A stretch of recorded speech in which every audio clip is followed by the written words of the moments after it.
Hi friends, നമസ്കാരം. കഴിഞ്ഞ ദിവസത്തെ എൻ്റെ വീഡിയോ കിച്ചൺ എങ്ങനെ ഓർഗനൈസ് ചെയ്യണം എന്നുള്ളതായിരുന്നു. അന്നേരം വീഡിയോ ഒത്തിരി ലെങ്തി ആയി പോകുന്നത് കൊണ്ട് ഫ്രിഡ്ജിനെ പറ്റി ഒന്നും കാണിക്കാൻ പറ്റിയില്ല. അപ്പം എങ്ങനെയാണ് നമ്മൾ ഫ്രിഡ്ജ് വൃത്തിയായിട്ട് സൂക്ഷിക്കുന്നത്, ഫ്രിഡ്ജിനകത്ത് എങ്ങനെയാണ് സ്പേസ് ഒക്കെ സേവ് ചെയ്യുന്നത് എന്നുള്ള ഒരു വീഡിയോയാണ്. ഞാൻ എങ്ങനെയാണ് എൻ്റെ ഒരു എക്സ്പീരിയൻസ് ആണ് കേട്ടോ ഈ കാണിക്കുന്നത്. ഞാൻ എങ്ങനെയാണ് എൻ്റെ ഫ്രിഡ്ജ് മെയിൻറ്റെയിൻ ചെയ്തുകൊണ്ട് പോകുന്നു എന്നുള്ള ഒരു വീഡിയോയാണ്. ഇതാണ് ഞങ്ങളുടെ ഫ്രിഡ്ജ്. ഇതിപ്പോൾ ഡബിൾ ഡോർ ആണ്. ഒരു സൈഡിൽ ഫ്രിഡ്ജും ഇപ്പുറത്തെ സൈഡിൽ ഫ്രീസറുമാണ്. അപ്പം നമുക്ക് ആദ്യം ഈ സൈഡ് തന്നെ കാണാം. അപ്പം ഇതിൽ കുറച്ച് വലിപ്പമുള്ള ഫ്രിഡ്ജ് ആയതുകൊണ്ട് കുറേയേറെ സ്പേസ് ഉണ്ട് ഇതിൽ. അപ്പം നമുക്ക് ചെറിയ ഒരു ഫ്രിഡ്ജ് ആണെങ്കിൽ തന്നെ നമുക്ക് ഒരു കുറച്ച് കാര്യങ്ങൾ ശ്രദ്ധിച്ചു കഴിഞ്ഞാൽ ഒത്തിരി സാധനങ്ങൾ നമുക്ക് അതിനുള്ളിൽ സ്റ്റോർ ചെയ്യാൻ പറ്റും. അപ്പം ഞാനിപ്പോൾ ആദ്യത്തെ തട്ടിൽ വെച്ചേക്കുന്നതൊക്കെ ജാമൊക്കെയാണ്, പലതരത്തിലുള്ള ജാമാണ്. ജാമും അതുപോലെ പാസ്ത, പിസ്സ സോസുകളൊക്കെയാണ്, ബട്ടറും അതുപോലെ ചീസും അങ്ങനത്തെ സാധനങ്ങളൊക്കെയാണ്. കുഞ്ഞു കുപ്പിയിലാണ് ഈസ്റ്റ് ഇട്ട് വെച്ചേക്കുന്നത്. ഇതൊക്കെയാണ് ഞാൻ ഒരു തട്ടിൽ വെച്ചേക്കുന്നത്. അടുത്ത ഒരു തട്ടിൽ അച്ചാറുകളൊക്കെയാണ്, പലതരത്തിലുള്ള അച്ചാറും അതുപോലെ തൈരൊക്കെ നമ്മൾ ഇതുപോലെയാണ് ഇവിടെ മേടിക്കുന്നത്. ബോക്സിലായിട്ടാണ് കിട്ടുന്നത്. തൈരും ഒക്കെയാണ് ഒരു തട്ടി വെച്ചേക്കുന്നത്. പലതരത്തിലുള്ള അച്ചാറുകളൊക്കെ ഉണ്ട്. അപ്പോൾ അടുത്ത തട്ടിലായിട്ടാണ് ഞാൻ ഈ നമ്മുടെ ഫുഡ് ഐറ്റംസ് ഒക്കെ വെച്ചേക്കുന്നത്. അപ്പം ഞാൻ സാധാരണ ചെയ്യുന്നത് കറിയൊക്കെ വെക്കുമ്പം 2 ദിവസത്തേന് ഒന്നിച്ചാണ് വെക്കാറ്. കാരണം ജോലിക്കൊക്കെ പോകുന്ന കാരണം എപ്പോഴും നമുക്ക് എല്ലാ ദിവസവും അങ്ങനെ അധികം കറികളൊന്നും ഉണ്ടാക്കാൻ പറ്റില്ല. അപ്പം ഞാൻ 2 ദിവസത്തേന് വെച്ച് അടുപ്പിച്ചെടുക്കത്തില്ല. ഇന്ന് എടുക്കുന്ന ഒരു സാധനം നാളെ എടുക്കില്ല, മറ്റന്നാളെ എടുക്കുകയുള്ളൂ. അങ്ങനെ കറികളൊക്കെ ഉണ്ടാക്കിയിട്ട് ഇതുപോലത്തെ ബോക്സിലാണ് സ്റ്റോർ ചെയ്യാറ്. ഇതുപോലത്തെ കുറച്ച് ബോക്സിൽ ആമസോണിലൊക്കെ കിട്ടും ഇങ്ങനത്തെ ബോക്സ്. ഒരു സാധനങ്ങളും നമ്മൾ ഫ്രിഡ്ജിൽ റൗണ്ടുള്ള പാത്രങ്ങളിലൊന്നും വെക്കാൻ പാടില്ല. വെച്ച് കഴിഞ്ഞാൽ നമുക്ക് സ്ഥലം ഒത്തിരി വേസ്റ്റ് ആവും. അപ്പോൾ ഇതുപോലത്തെ ഒരു 5-6 ബോക്സ് ഉണ്ടെങ്കിൽ ചെറിയ ഫ്രിഡ്ജ് ഉള്ളവർക്ക് പോലും ഒത്തിരി സാധനങ്ങൾ ഇതിനകത്ത് സ്റ്റോർ ചെയ്യാൻ പറ്റും. ഇതിപ്പം ഇവിടെ ഒരു ലൈൻ 8 പാത്രം വെച്ചിട്ടുണ്ട്. ഇതിനെ ഇനി നമുക്ക് എന്തെങ്കിലും അധികം ഉണ്ടെന്നുണ്ടെങ്കിൽ മുമ്പിലും കൂടെ ഇങ്ങനെ വെക്കാൻ പറ്റും. അപ്പോൾ അത്രയും സ്ഥലത്ത് തന്നെ നമുക്ക് ഒത്തിരി സാധനങ്ങൾ. അപ്പോൾ ഇതിനുള്ളിൽ തന്നെയാണ്, ഇത് മൊത്തം ഫുഡ് ഐറ്റംസ് അല്ല. ഇതിനുള്ളിൽ ഒരു ബോക്സിൽ കറിവേപ്പില അങ്ങനെയൊക്കെ ഞാൻ ഈ ബോക്സിനകത്താണ് ഇട്ട് വെക്കുന്നത്. അപ്പോൾ കറിവേപ്പിലയൊക്കെ നമ്മൾ ബോക്സിനകത്തിട്ട് അടച്ചു വെച്ച് കഴിഞ്ഞാൽ കുറച്ച് ദിവസം അഴുക്കാകാതെ ഇരിക്കും. അതുപോലെ പച്ചമുളകും ഒക്കെ ഞെട്ട് കളഞ്ഞിട്ട് ബോക്സിനകത്താക്കി നല്ലതായിട്ട് കഴുകി തുടച്ച് ബോക്സ് വെച്ച് കഴിഞ്ഞാൽ 2-3 ആഴ്ച കേടുകൂടാതെ ഇരിക്കും. അങ്ങനെ ഞാൻ ഈ ഒരു തട്ടിൽ ഈ സാധനങ്ങളൊക്കെ. അടുത്ത തട്ടിലാണ് സാധാരണ ബ്രെഡൊക്കെ മേടിക്കുമ്പം, ബ്രെഡൊക്കെ മിക്കവാറും ഞങ്ങൾ മേടിക്കുന്നതാണ്. ബ്രെഡ് സാൻഡ്വിച്ച് ബ്രെഡും അതുപോലെ ബ്രൗൺ ബ്രെഡും ഇച്ചിരി കേക്കും സ്നാക്സൊക്കെ ഇതുപോലെ എന്തെങ്കിലുമൊക്കെ മേടിക്കുമ്പോൾ ഇതിലോട്ട് ഞാനിങ്ങനെ ഒരു തട്ടിൽ ഞാൻ ചെയ്യുന്ന രീതിയാണ് കേട്ടോ ഇത്. ഇനി താഴത്തെ തട്ടിൽ ഇപ്പോൾ ഇരിക്കുന്നത് ചിലപ്പോൾ ഒന്നും ഉണ്ടാവാറില്ല. എന്നാലും ഇപ്പോൾ കുറേ അധികം ഇതൊക്കെ ഞങ്ങളുടെ ടെറസിലെ പാവയ്ക്ക വറുത്ത് വെച്ചേക്കുന്നതാണ്. ഇത് കണ്ടോ, ഒത്തിരി പാവയ്ക്ക കിട്ടി. അപ്പം പാവയ്ക്ക ഞാൻ അരിഞ്ഞ് വറുത്ത് വെച്ചേക്കുവാണ്. ഇനി ഇതുമെല്ലാം അത് തന്നെയാണ്, പാവയ്ക്ക വറുത്തതാണ്. അച്ചാറിടാൻ വേണ്ടിയിട്ട് ഒന്നിച്ച് ചെയ്യാൻ സമയം കിട്ടത്തില്ലാത്തതുകൊണ്ട് കുറേശ്ശെ കിട്ടുന്നതനുസരിച്ച് വറുത്ത് വെച്ചേക്കുന്നതാണ്. ഇതൊക്കെ കുറച്ച് റെഡിമെയ്ഡ് ചപ്പാത്തിയും അതുപോലെ കുബൂസൊക്കെയാണ്. ഇനി ഈ ഫ്രിഡ്ജിലിപ്പം 2 വെജിറ്റബിൾ ട്രേ ആണുള്ളത്. അപ്പോൾ ഒന്നിനകത്ത് വെജിറ്റബിൾസ് ഞാൻ സാധാരണ പുറത്തുനിന്ന് സവോളയും വെളുത്തുള്ളിയൊക്കെ അല്ലാതെ മേടിക്കാറില്ല. അപ്പോൾ ഇതുപോലുള്ള ഒരു സ്റ്റോറേജ് ബാഗിലാണ് ഞാൻ ഇതൊക്കെ ഞങ്ങളുടെ ടെറസിൽ നിന്ന് കിട്ടിയ ചെറിയ ടൊമാറ്റോയൊക്കെയാണ് കേട്ടോ ഇത്. അപ്പം ഇതുപോലത്തെ സ്റ്റോറേജ് ബാഗിനകത്താണ് ഇത്. നമ്മളൊരു 4-5 എങ്ങാണ്ട് ഒന്നിച്ച് മേടിച്ച് കഴിഞ്ഞാൽ 60 രൂപയോ 80 രൂപയോ അതായത് ഉള്ളെന്ന് തോന്നുന്നു. അപ്പോൾ ഇതുപോലത്തെ ബാഗിനകത്താക്കിയാണ് പിന്നെ വെക്കുന്നത് ഓരോ വെജിറ്റബിൾസും. അപ്പോൾ നമുക്ക് പെട്ടെന്ന് എടുക്കാനും പറ്റും. ഇതിനകം വൃത്തികേടായിട്ടിരിക്കത്തുമില്ല. കുറേ സ്പേസ് സേവ് ചെയ്യാനും പറ്റും. ഇഞ്ചി എപ്പോഴും ഇതുപോലൊരു ബോക്സിനകത്ത് വെക്കും, അല്ലെങ്കിൽ ഇതിൻ്റെ പൊടിയൊക്കെ വീഴുന്ന കാരണം ഇഞ്ചി അങ്ങനെയാണ് വെക്കുന്നത്. അപ്പം ഞാനിനി താഴെ ഒരു വെജിറ്റബിൾ ട്രേ ഉണ്ട്. അതിനകത്തോട്ട് ചിലപ്പോൾ ഫ്രൂട്ട്സൊക്കെ മേടിച്ചുകൊണ്ട് വരുമ്പോൾ ഇതുപോലെ ഓറഞ്ചും ഇതൊക്കെ സാധാരണ വെക്കും. പഴമൊന്നും വെക്കാറില്ല, പഴമൊക്കെ അറിയാമല്ലോ കറുത്തു പോകും. അങ്ങനെ ഈ ഒരു സൈഡ് കാണിച്ചു കഴിഞ്ഞു. അതുപോലെ തന്നെയാണ് ഇനി നമ്മുടെ ഡോറിൻ്റെ ഒരു സൈഡ്. അപ്പോൾ ഈ ഡോറിൻ്റെ വശത്താണ് ഞാൻ ഈ മുകളിലത്തെ ട്രോയിലാണ് മുട്ടയൊക്കെ വെക്കുന്നത്. അപ്പം മുട്ട വെക്കാൻ വേറൊരു പാത്രം കൂടുതലായിട്ട് മേടിച്ചുകൊണ്ട് വരുമ്പോൾ ഇതുപോലൊരു സ്റ്റോറേജ് ബോക്സിനകത്ത് മുട്ട വെക്കും. അപ്പോൾ കൂടുതലുള്ളപ്പോൾ ഞാനിത് കുറച്ചെടുത്ത് പുറത്ത് ആദ്യം വെച്ചേക്കും, ബാക്കി അധികം ഉള്ളത് ഫ്രിഡ്ജിലോട്ട് വെക്കും. അങ്ങനെയാണ് മുട്ട വെക്കുന്നത്. പിന്നെ ഇത് വെള്ളം അങ്ങനെ തണുത്ത വെള്ളം കുടിക്കാറില്ല, എന്നാലും അല്പം ഒഴിച്ചു വെക്കും ആരെങ്കിലും വന്ന ജ്യൂസൊക്കെ ഉണ്ടാക്കണമെങ്കിൽ അങ്ങനെ. പിന്നെ ഇവിടെ കുറച്ച് പാക്കറ്റ് സാധനങ്ങളൊക്കെയാണ്, നമ്മുടെ മയണൈസും സാൻഡ്വിച്ചൊക്കെ ഉണ്ടാക്കാൻ വേണ്ടിയിട്ടും. അതുപോലെ ഇതൊക്കെ സോസുകളാണ്, ഗാർലിക് സോസ്, ഇതൊക്കെ സോസുകളാണ്. ഇതൊക്കെ ലുലുമാളിൽ പോകുമ്പോൾ മേടിക്കുന്നതാണ് അത്യാവശ്യത്തിന് ഉപയോഗിക്കാൻ വേണ്ടിയിട്ട്. താഴെ അതുപോലെ കുറച്ച് കേക്ക് ഉണ്ടാക്കാനും സോയാ സോസും മസ്റ്റാർഡ് സോസും അങ്ങനെ കുറച്ച് ബോട്ടിലുള്ള സാധനങ്ങളൊക്കെയാണ് താഴെ വെച്ചേക്കുന്നത്.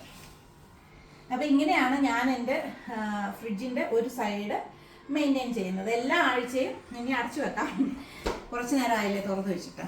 പിന്നെ എല്ലാ ആഴ്ചയും ഞാൻ വീക്കെൻഡിൽ ഒന്ന് ക്ലീൻ ചെയ്യാറുണ്ട്. ഏതെങ്കിലും ഒരു സാധനം നമ്മൾ എടുക്കാതെയൊക്കെ വിട്ടുപോയി അവിടെ ഇരുന്ന് കഴിഞ്ഞാൽ അതിനെല്ലാം എല്ലാ ആഴ്ചയും മൊത്തം ചെക്ക് ചെയ്ത് ആവശ്യമില്ലാത്തതൊക്കെ എടുത്ത് കളയും. അങ്ങനെ വൃത്തിയായിട്ട് ആണ് സൂക്ഷിക്കുന്നത്. ഇനിയുള്ളത് ഫ്രീസറാണ്. ഫ്രീസറിനകത്ത് ഒരുപാട് സാധനങ്ങളുണ്ട്. 1, 2, 3 ദിവസത്തേനൊക്കെയുള്ള സാധനങ്ങൾ ഞാൻ അപ്പുറത്ത് ഫ്രിഡ്ജിൽ വെക്കും. ഇതൊക്കെ കുറച്ച് സൂക്ഷിക്കുന്ന കപ്പയൊക്കെ ഞങ്ങളിവിടെ ഒന്നിച്ചാണ് വല്ലപ്പോഴുമാണ് കിട്ടുന്നത്. അപ്പോൾ കപ്പയൊക്കെ മേടിച്ചുകൊണ്ട് വന്ന് അന്നേരം തന്നെ പൊളിച്ച് അരിഞ്ഞ് പുഴുങ്ങാനാണെങ്കിൽ അങ്ങനെ ആക്കി ഇതുപോലെ ഞാൻ ബോക്സിനകത്താക്കി. ഇത് കണ്ടോ, വേവിക്കാനുള്ളതും പുഴുങ്ങാനുള്ളതും ഒക്കെ ഇങ്ങനെ ബോക്സിനകത്താക്കി പാക്കറ്റിലാക്കി വെക്കും. അപ്പോൾ നല്ല ഫ്രഷായിട്ട് ഇരുന്നോളൂ. എത്ര ദിവസം വേണമെങ്കിലും ഇതിങ്ങനെ ഇരിക്കും. നമ്മൾ ഉപയോഗിക്കുന്നതിന് മുമ്പ് ഒരു 10-15 മിനിറ്റ് മുമ്പ് എടുത്ത് വെള്ളം ഒഴിച്ചിട്ട് കഴിഞ്ഞാൽ നല്ല ഫ്രഷായിട്ടുള്ള കപ്പ നമുക്ക് കിട്ടും. അതുപോലെ ഇതുമൊക്കെ അങ്ങനെയാണ്. ഓരോ ബോക്സിൽ ഞാൻ പറഞ്ഞില്ലേ, ഞങ്ങളുടെ ടെറസിൽ വെജിറ്റബിൾ ഗാർഡൻ ഉണ്ട്. അപ്പോൾ അവിടുന്ന് ഓരോ ദിവസവും കിട്ടുന്ന വെണ്ടയ്ക്കായും അതുമൊക്കെ കൊണ്ടുവന്ന് ഞാൻ അന്നേരം തന്നെ അരിഞ്ഞ് ബോക്സിലാക്കി വെക്കും. അപ്പോൾ നമുക്ക് കറി വെക്കാൻ നേരം ഇതങ്ങോട്ട് എടുത്താൽ മതി. നമ്മൾ കറി വെച്ച് എടുത്ത് കഴിയുമ്പോൾ ഇതിൻ്റെ വെള്ളം പോയി കഴിയുമ്പോൾ ഇത് നല്ല ഫ്രഷായിട്ട് കിട്ടും. നല്ല ഒരു നമ്മളിതിപ്പം ഫ്രിഡ്ജിൽ വെച്ചതാണെന്ന് പോലും അറിയത്തില്ല, അത്ര ഫ്രഷായിട്ടാണ് ഇരിക്കുന്നത്. പിന്നെ ഇത് ഫിഷാണ് കേട്ടോ, ഫിഷ് വെട്ടി വെച്ചേക്കുന്നതാണ്. അതുപോലെ ഞാൻ ഇതുപോലത്തെ സ്റ്റോറേജ് ബോക്സുകളിലാണ് എല്ലാം വെച്ചേക്കുന്നത്. ഇതൊക്കെ ഐക്കിയെന്ന് മേടിച്ച ബോക്സുകളാണ്. അപ്പോൾ ഇതിനുള്ളിലാണ് ഓരോന്നും വെച്ചേക്കുന്നത്. ഈ ഒരു ബോക്സിനകത്താണെങ്കിൽ ഫിഷാണ്. മീനൊക്കെ ഞങ്ങൾ ഒന്നിച്ചാണ് മേടിക്കുന്നത്. കുറച്ചധികം മേടിക്കുമ്പം അവിടുന്ന് വെട്ടി ക്ലീൻ ചെയ്ത് തരും. അപ്പോൾ ഇവിടെ കൊണ്ടുവന്ന് നമ്മൾ വറക്കാനുള്ളതൊക്കെ സെപ്പറേറ്റ് ഓരോ പാക്കറ്റിനകത്താക്കി. ഇത് കണ്ടോ, ഓരോ ദിവസത്തേനും ഉള്ളത് ഞാൻ പാക്കറ്റിൽ മാറ്റി മാറ്റി വെക്കും. അപ്പോൾ നമുക്ക് ആവശ്യമുള്ളപ്പം ഇതെല്ലാം കൂടി എടുക്കേണ്ട കാര്യമില്ല, ഒരു കവർ എടുക്കുക, അങ്ങനെയാണ്. അപ്പം കുറേ ഈ ഒരു ബോക്സിൽ തന്നെ കുറേ മീനുണ്ട്. ഇതിനകത്ത് തന്നെ ആവോലി, മത്തി, അയല, വറ്റയുണ്ട്. വറ്റ വേറെ ബോക്സിലാണെന്ന് തോന്നുന്നു. ഇത്രയും മീൻ ഇതിനകത്തുണ്ട്. അപ്പം വറക്കാനും നമുക്ക് എളുപ്പമാണ്. അപ്പം കുറച്ച് മുമ്പേ എടുത്ത് പുറത്തോട്ട് വെച്ചാൽ മതി, അന്നേരം അതിൻ്റെ ഐസൊക്കെ വിട്ടിരിക്കും. ഇനി ഇതെല്ലാം ഓരോ ബോക്സിലാണ്. ഇതുമൊക്കെ ഞാൻ പറഞ്ഞായിരുന്നല്ലോ, ഇതും ഞങ്ങളുടെ ടെറസിൽ നിന്ന് കിട്ടിയ പയറാണ്. പയർ ഞാൻ അരിഞ്ഞ് ഇതുപോലെ വെച്ചേക്കും. എടുക്കാൻ നേരം നമ്മൾ ഒരു സ്പൂൺ ഇട്ട് ഇങ്ങനെ എടുത്ത് കഴിയുമ്പോൾ കുറേശ്ശെ എടുത്ത് കഴിഞ്ഞ് ഓരം വെക്കാനെല്ലാം ഒത്തിരി എളുപ്പമാണ്. ഇത് പയറാണ്. ഇതതുപോലെ കോവയ്ക്ക, ഇതൊക്കെയാണ് ഞാനിവിടെ വെച്ചേക്കുന്നത്. അപ്പോൾ ഈ ബോക്സ് വെച്ച് കഴിയുമ്പോൾ ഇവിടെ കുറച്ച് സ്ഥലം ഉണ്ട്. അപ്പോൾ നമുക്ക് വലിയ ബോക്സ് ഒന്നും വെക്കാൻ പറ്റത്തില്ല. അപ്പോൾ ഞാൻ അപ്പുറത്ത് വെക്കുന്ന അതേ ബോക്സ് തന്നെയാണ്, ചെറിയ ബോക്സുകളാണ്, ഇങ്ങോട്ട് അതിൻ്റെ സൈഡിലോട്ട് വെക്കും. ഇനി ഇവിടെയും 2 ട്രേ ഉണ്ട്. അപ്പോൾ ഇതിനകത്താണ് ഞങ്ങൾ സോസേജും അതുപോലെ ബർഗറും ഒക്കെ മേടിച്ചുകൊണ്ട് വെക്കുന്നത്. അപ്പോൾ ഈ ബർഗറൊക്കെ ഇതുപോലെ പാക്കറ്റിൽ, കേരളത്തിലൊക്കെ എല്ലാ കടകളിലും കിട്ടുമെന്ന് എനിക്കറിയില്ല, സൂപ്പർ മാർക്കറ്റിലൊക്കെ കിട്ടും. ഇതുപോലെ ബർഗർ പെട്ടിയൊക്കെ മേടിച്ച് വെച്ച് കഴിഞ്ഞാൽ എപ്പോൾ വേണമെങ്കിലും നമുക്ക് കടയിൽ പോയി മേടിച്ച് കഴിക്കാതെ ബ്രെഡൊക്കെ മേടിച്ച് തന്നെ ആണ് ഞങ്ങൾ പിസ്സയും ബർഗറും ഒക്കെ ഉണ്ടാക്കാനൊക്കെ അതിന് വേണ്ടിയിട്ടാണ് മേടിച്ച് വെച്ചേക്കുന്നത്. മോളെ കാണിക്കാതെ ഞാൻ ചോക്ലേറ്റ് ദോശമാവിൻ്റെ പാക്കറ്റിലാണ് ഒളിച്ച് വെച്ചേക്കുന്നത്. അവളിപ്പോൾ കണ്ടുപിടിച്ചു. അവൾ അല്ലെങ്കിൽ ഒറ്റയടിക്ക് കഴിച്ചു തീർക്കും. അത് അപ്പോൾ ഞാൻ ഇനിയിപ്പോൾ ഈ സ്ഥലം ഇത് മാറ്റണം. ഇനി ചിരിക്കുമൊന്നും വേണ്ട. അങ്ങനെ അതുപോലുള്ള സാധനങ്ങളൊക്കെ ഇതിനകത്താണ് ഇരിക്കുന്നത്. ഇനി ഈ ഒരു ട്രെയിലാണ് ഞങ്ങളുടെ സ്വന്തം ടൊമാറ്റോ. എല്ലാവരും ചോദിക്കും എന്തിനാ ഫ്രിഡ്ജിൽ ഇങ്ങനെ ടൊമാറ്റോ ഇങ്ങനെ സ്റ്റോർ ചെയ്യുന്നതെന്ന്. അപ്പോൾ കഴിഞ്ഞ ലാസ്റ്റ് സീസണിലാണ് ഞങ്ങൾക്കൊരു 40-50 കിലോയോളം ടൊമാറ്റോ കിട്ടി. ഒരു ദിവസം പോലും വെളിയിൽ നിന്ന് ഞങ്ങൾ മേടിച്ചിട്ടില്ല. അപ്പോൾ ഞാൻ കുറേ എല്ലാം ടൊമാറ്റോ പ്യൂരി ഉണ്ടാക്കി വെച്ചു. ബാക്കിയൊക്കെ ഞാൻ കൊണ്ടുവന്ന് ഒന്ന് പരീക്ഷിക്കാൻ വെച്ചതാണ്. ഇതുപോലെ ഈ ട്രേക്കകത്ത് ഇട്ട് വെച്ചു. അപ്പോൾ ഇനി നമ്മൾ കറി വെക്കാൻ നേരം ഞാൻ ഇച്ചിരി നേരം ഒന്ന് വെള്ളത്തിലിടുമ്പോൾ ഇതങ്ങ് സോഫ്റ്റ് ആവും. കറിക്കൊക്കെ നമുക്ക് ഇതിൻ്റെ ആവശ്യമേ ഉള്ളൂ. പിന്നെ അല്ലാതെ ഫ്രഷായിട്ട് സാലഡൊക്കെ ഉണ്ടാക്കണമെങ്കിൽ ഇത് ഉപയോഗിക്കാൻ പറ്റത്തില്ല. ഏത് കറി വെക്കണമെങ്കിലും ഈ ടൊമാറ്റോ ഇങ്ങനെ എടുത്താൽ മതി. അപ്പോൾ ഇത് ഒത്തിരി നാളായിട്ടിരിക്കുന്നതാണ്. ഇപ്പോഴും എല്ലാ ദിവസവും കിട്ടുന്നുണ്ട്. അപ്പോൾ ഞാൻ ആവശ്യം കഴിഞ്ഞ് കഴിയുമ്പോൾ ബാക്കി ഇതിനകത്തോട്ട് ഇട്ട് വെക്കും. ഇനി നമുക്ക് ഈ സൈഡ് ഇത് തേങ്ങയാണ്, ഗ്രേറ്റഡ് തേങ്ങയാണ്. ഇങ്ങനെയാണ് ഞങ്ങളിവിടെ തേങ്ങ മേടിക്കുന്നത്. കാരണം മറ്റേ തേങ്ങ മേടിച്ചുകൊണ്ട് വന്ന് ഇത് കിട്ടാത്ത സമയത്ത് ഞാൻ സാധാരണ തേങ്ങ മേടിച്ചിട്ട് ഞങ്ങൾക്ക് ഇവിടെ ഇതില്ല, ചിരവയില്ല. അപ്പം ചിരവ ഇവിടെ എവിടെയെങ്കിലുമൊക്കെ ഫിറ്റ് ചെയ്ത് വെക്കുന്ന എനിക്ക് ഇഷ്ടമില്ലാത്തത് കൊണ്ടാണ് ചിരവ മേടിക്കാത്തത്. അപ്പം ഞാൻ സാധാരണ തേങ്ങ ആണെന്നുണ്ടെങ്കിൽ അതിനെ ഇങ്ങനെ പീസാക്കിയിട്ട് മിക്സിയിൽ അടിച്ചെടുക്കും. ഇല്ലെന്നുണ്ടെങ്കിൽ ഓൾമോസ്റ്റ് എപ്പോഴും ഇങ്ങനെ ഈ പാക്കറ്റാണ് മേടിക്കുന്നത്.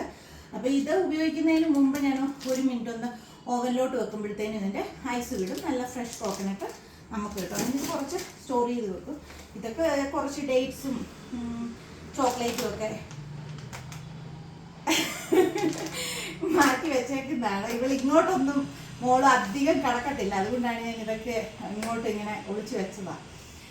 ഇത് അതുപോലെ നാട്ടിൽ നിന്ന് കൊണ്ടുവന്ന് കുറച്ച് അവല് വിളയിച്ചതും ചക്ക വിളയിച്ചതും ഒക്കെയാണിത്. കുമ്പളിൻ്റെ ഇല വരെ ഞാൻ ഫ്രീസറിലാണ് വെച്ചേക്കുന്നത്. ഒത്തിരി നാളായതാണ്. കണ്ടോ, കുമ്പിളിൻ്റെ ഇല ഒരു കുഴപ്പമില്ല. ഇതിങ്ങനെ കവറിനകത്താക്കി ഫ്രീസറിൽ വെച്ച് കഴിഞ്ഞാൽ ചക്ക ഇതാക്കി കൊണ്ടുവരും. ചക്ക വിളയിച്ച് കൊണ്ടുവന്നു കഴിഞ്ഞാൽ അത്യാവശ്യം കുമ്പിളൊക്കെ കഴിക്കണമെന്ന് കൊതി തോന്നുമ്പോൾ കുമ്പിളുണ്ടാക്കാൻ ഇടയ്ക്ക് ഉണ്ടാക്കാറുണ്ട്. അതിനുവേണ്ടി ഞാൻ ഒരു സിപ്പിലോക്ക് ബാഗിനകത്താക്കി ഇവിടെ തന്നെയാണ് വെച്ചേക്കുന്നത്. അപ്പം ഇതാണ് എൻ്റെ ഫ്രിഡ്ജ്. അപ്പം ഇങ്ങനെയാണ് ഞാൻ ഫ്രിഡ്ജിലെ ഓരോ സാധനങ്ങളും സ്റ്റോർ ചെയ്ത് വെക്കുന്നതും സൂക്ഷിക്കുന്നതും വൃത്തിയായിട്ടാണ് ഇരിക്കുന്നത്. ഇങ്ങനെ വെക്കുന്നതുകൊണ്ട് നമ്മൾ ഈ തുറന്നു ചിലരുടെയൊക്കെ ഫ്രിഡ്ജ് നമ്മൾ തുറന്നു കഴിയുമ്പോഴത്തേനും ഒരു വല്ലാത്ത സ്മെല്ലും സാധനങ്ങളൊക്കെ ഇരുന്ന് പഴകിയിട്ട് വല്ലാത്തൊരു സ്മെല്ലൊക്കെ വരും. എൻ്റെ ഫ്രിഡ്ജിൽ എപ്പോൾ നോക്കിയാലും നല്ല നീറ്റായിട്ട് ഒരു മണമോ കാര്യങ്ങളോ ഒന്നുമില്ല, നല്ല വൃത്തിയായിട്ടാണ് കൊണ്ടുപോകുന്നത്. അപ്പം എല്ലാവർക്കും ഈ വീഡിയോ ഉപകാരമായെങ്കിൽ ലൈക്ക് ചെയ്യുക. അടുത്ത വീഡിയോയുമായിട്ട് കാണുന്നത് വരെ എല്ലാവർക്കും ബൈ.